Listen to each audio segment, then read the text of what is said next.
Exercise is one of the #1 ways to beat post-acute withdrawal syndrome, known as PAWS. I love you all. Let's jump right into the video. Man, I've been running daily, and I want everyone to know that if I can do it, you can do it. Just don't give up on yourself and believe. Let's jump right into the five ways to make post-acute withdrawal easier. Let me give you a hint. One of them is what I'm doing right now.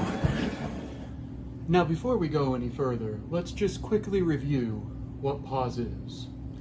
Post-acute withdrawal syndrome. It can start anywhere from 1 to 2 weeks after the last use of opioids. This can also extend to other drugs such as amphetamines, methamphetamines, heroin, fentanyl, you name it. Anything that has an addictive nature. Also, it typically starts after the physical withdrawal. Some signs and symptoms of PAWS or post-acute withdrawal is anxiety, depression, sleep disturbances, memory, cognitive problems, and cravings.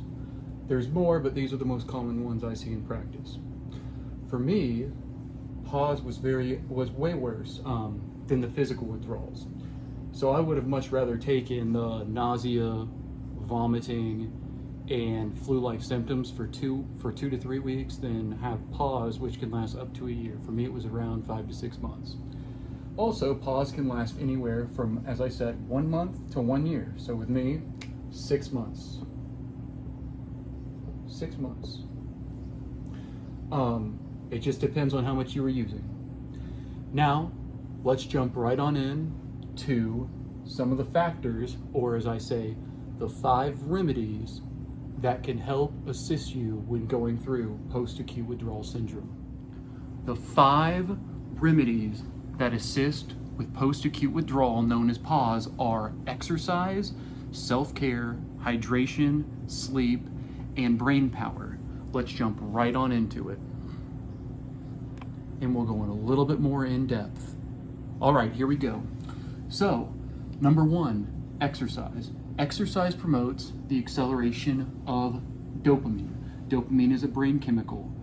It assists in regards to this because the excess and acceleration of blood flow you're promoting throughout your body will assist in the acceleration of dopamine, and if you've used opiates that have serotonin in them, it can accelerate other brain chemicals, which will only assist in making your PAWS withdrawal easier. Number 2, self-care. With this, I like to say, once again, from what I have seen in the clinical setting and with myself, nutrition. And this can be up for debate, but in my opinion, I've seen it work for many people. If you partake in a diet high in healthy fats, and I'll give examples such as nuts, grilled chicken, steak, fish, and the key word is healthy fats. That's why I write right here, big fact, not fried. It will really help avoiding blood sugar spikes. It will help and maintain a steady blood sugar, so it won't go up and down where you'll feel like you're crashing, which will cause you to feel really sleepy, tired, which can lead to further anxiety and depression. Now, what I am not saying in regards to this is that you need to completely avoid carbs and protein. In particular, a high carb diet spikes your blood sugar, which will, in theory, what goes up must come down. When you spike your blood sugar, it's going to come down crashing again. So you're going to want to take a lot more naps. You don't want, anytime your blood sugar is going up and down quickly like that, you're never going to feel good, which, as I said, can lead to further anxiety and depression. So the key is avoiding spikes in blood sugar, which can actually decrease anxiety and depression. I will do a further video in regards to you still need to have a healthy balance of carbohydrates and protein as well. But in particular, when we're talking about the fats aspect, what I'm really aiming at is, yes, eat carbs and obviously protein, even protein shakes, but with the fats, eat healthy fats. As I said, grilled chicken, steak, fish, things like that. So healthy fats, because it will really, really assist you when discussing your blood sugars. So Don't, once again, take it word for word that I said, oh, no, you can't have any carbs. That's not what I'm saying. It's just really focus on not only taking in carbs. That's the key. Or, yeah, just taking in carbs. Because if you just take in, for example, soda and pasta, you're going to feel like crap. Number 3, hydration, which kind of leads right into it. You'll want to drink, and for men in particular, 3 to 4 liters of water a day, which is around 15 cups. And keep in mind, if you are exercising, you might amp it up to, it might be 4.5 to 5 liters of water, which would be around 16 to 17 cups. And for women, it's around 2.5 to 3 liters of water you'd have as an intake daily, or that would be an equivalent of 12 cups. Once again, if you're exercising, it might be a little bit more. And for an example real quick, I have right here a measuring cup, which right here to the side, it actually says 1 cup. So here's 1 cup. If you pour it in a cup right here, this right here, if you can see, is 1 cup of water. So if you think about that, for men, around 15 cups. So the key is really focus on your hydration status. Because you got to remember, this is very critical. Your organs are essentially made up of water. And for them to work properly, you need to make sure you're giving your body enough water. And in particular, if you've been an addict, you have probably been lacking hydration for the years or months you've been using. So just remember that water is critical for your organs to work properly, and nearly, right here, I want to actually write this, 70% of body is made of water. Also, just to keep in mind, your brain, for instance, and this is by itself, is made up of 70% of water. So if you're not getting enough water in, that's not going to help with your brain chemicals, which you're trying to get back to normal levels. Number 4, sleep. Okay, so having a structured sleep schedule is very important and very critical as well. Typically, I would say around 7 to 10 hours of sleep every night, from what I've seen and even what helps me. Some people are faster sleepers, I understand that, but the key is to set a routine. A lot of times, as addicts, we would be staying up till 3 or 4 in the morning and sleeping really odd sleep schedules and whatnot.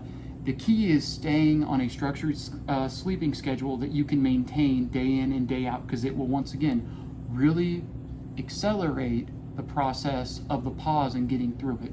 Sleep also promotes, again, organ and muscle recovery.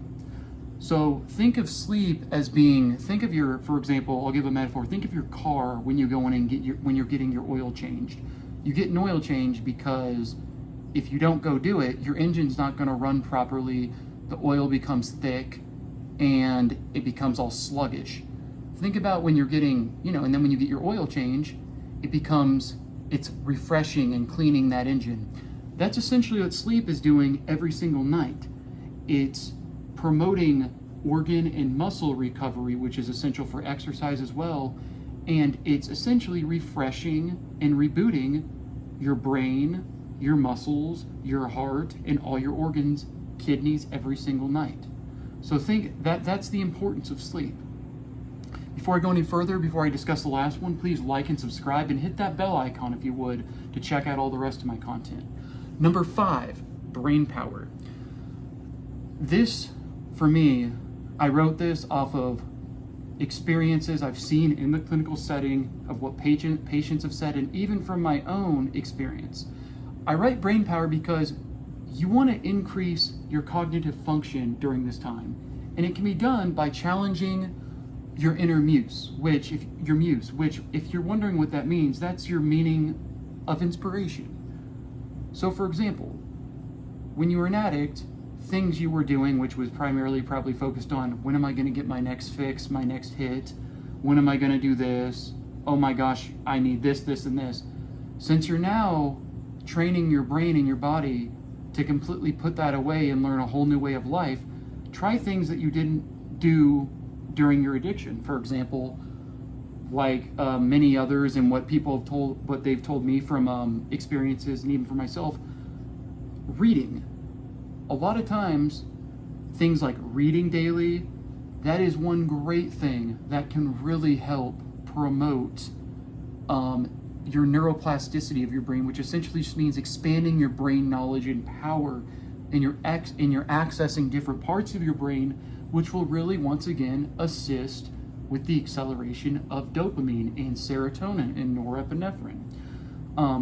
It did for me. I didn't write on here journaling, keeping a journal with you, and journaling is very important, because anytime you have a thought and you write it down, it helps your brain remember that thought or something interesting that happened that day. Journaling, or why you're feeling bad this day. If you're having a bad day, your anxiety and depression's up, write it down. It'll help you in the future. It really will help you in the future understand your anxiety and depression and pause. Also, just once again, trying new hobbies that take you outside of the box, essentially. And also recognizing that failing is normal. Failing is very normal at first. And I know at first you might say, well, failing? Anything new you try during this period when you're going through the post-acute withdrawal syndrome, like reading, trying new hobbies, heck, even exercise. Exercise is something I found that I loved. But at first when I started doing it, I hated it. Now I'm running 5Ks again, doing things like that. But you fail, you get back up. You continue, and every day you continue to push these boundaries with your brain power and trying new things. You'll form habits, and you will be surprised at what you love. That is the big takeaway from brain power. Outside of that, that's really, for me, that is the 5 ways to manage, or as you can say, the 5 remedies that can really help you when you're going through the post-acute withdrawal phase, in particular with opioids or even alcohol. I love you all. Once again, please like and subscribe to the channel. I'm going to continue to put out more videos. I really do appreciate the comments. Leave a comment, hit that bell icon. I cover a vast variety of different topics. Check out if you've had problems even with meth. Check out. I'll put at the end screen what can really help long-term and short-term with meth withdrawal, and I'll also put my own tramadol withdrawal journey as well that you can check out. Once again, I love you all. You do matter, and never give up. That's what matters in the end. Never give up. Leave a comment. Tell me what your concerns are. I will get back with you as soon as possible. I love you all. This is your daily dose of mental health. I'd like to say thank you to all my new subscribers and everyone who checks out my content. The Daily Dose of Mental Health really appreciates it. I love you all, and check out all my content from my journey to every other aspect of mental health. But just know I love you all, and I appreciate all the support, and I read all the comments, and I will get back to everyone as soon as I can in the comments. Peace and love.